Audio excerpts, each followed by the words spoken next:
നമസ്തേ കേരള ന്യൂസിലേക്ക് ഏവർക്കും സ്വാഗതം.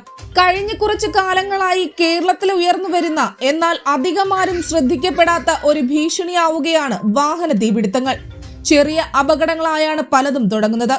പക്ഷേ പൊതുസ്ഥലങ്ങളിലോ യാത്രക്കാരുമായി കയറിയിരിക്കുന്ന വാഹനങ്ങളിലോ ഇത്തരം തീപിടുത്തങ്ങൾ സംഭവിക്കുമ്പോൾ അതിന്റെ ഭീകരത വലുതാണ്. അടുത്തിടെ തിരുവനന്തപുരത്തും എറണാകുളത്തും 2 ബസ്സുകൾക്കും ഒരു സ്വകാര്യ കാറിനും തീപിടിച്ച് അപകടമുണ്ടായിരുന്നു. അതീവ ഭീഷണിയായ ഈ സംഭവങ്ങളിൽ കൃത്യമായ കാരണങ്ങൾ ഏതെന്ന് കണ്ടെത്തിയിട്ടില്ല.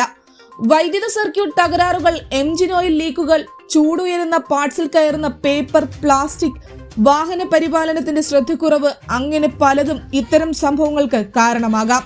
അപകടങ്ങൾ ഉണ്ടായിട്ട് പരിഹാരം കണ്ടെത്തുകയല്ല, ഇത്തരം അപകടങ്ങൾ ഉണ്ടാകുമ്പോൾ എന്തു ചെയ്യാൻ കഴിയും എന്നാണ് ഇനി ചിന്തിക്കേണ്ടത്.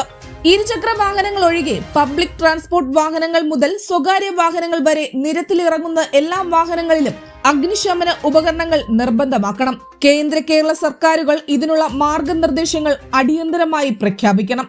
അതോടൊപ്പം പുതുതായി രജിസ്റ്റർ ചെയ്യുന്ന എല്ലാ വാഹനങ്ങളിലും അഗ്നിശമന ഉപകരണം നിർബന്ധമാക്കണം. നിലവിലെ ഓട്ടോ, ടാക്സി, സ്വകാര്യ വാഹന യൂണിയനുകൾക്കായി ബോധവൽക്കരണ ക്യാമ്പയിനുകൾ നൽകണം. കഴിഞ്ഞ ഒരു മാസത്തിനുള്ളിൽ 10ഓളം വാഹനങ്ങളിലാണ് പൊതുനിരത്തിലും അല്ലാതെയുമായി തീ കത്തിയത്.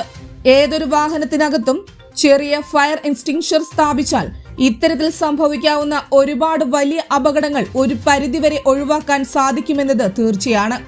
ഇത്തരത്തിലുള്ള വാഹനാപകടങ്ങൾ ഇനിയും നിസ്സാരവൽക്കരിക്കാതെ ബന്ധപ്പെട്ട അധികാരികൾ എല്ലാ വാഹനങ്ങളിലും അഗ്നിശമന ഉപകരണങ്ങൾ സ്ഥാപിക്കുന്നതിനുള്ള നടപടികൾ എടുക്കണം. നിയമസഭാ സമ്മേളനത്തിൽ ഇത് സംബന്ധിച്ചുള്ള നിയമം കേന്ദ്ര സർക്കാർ പാർലമെന്റിലും സംസ്ഥാന സർക്കാർ നിയമസഭയിലും നിയമമായി പാസാക്കി അടിയന്തരമായി നടപ്പിലാക്കണം.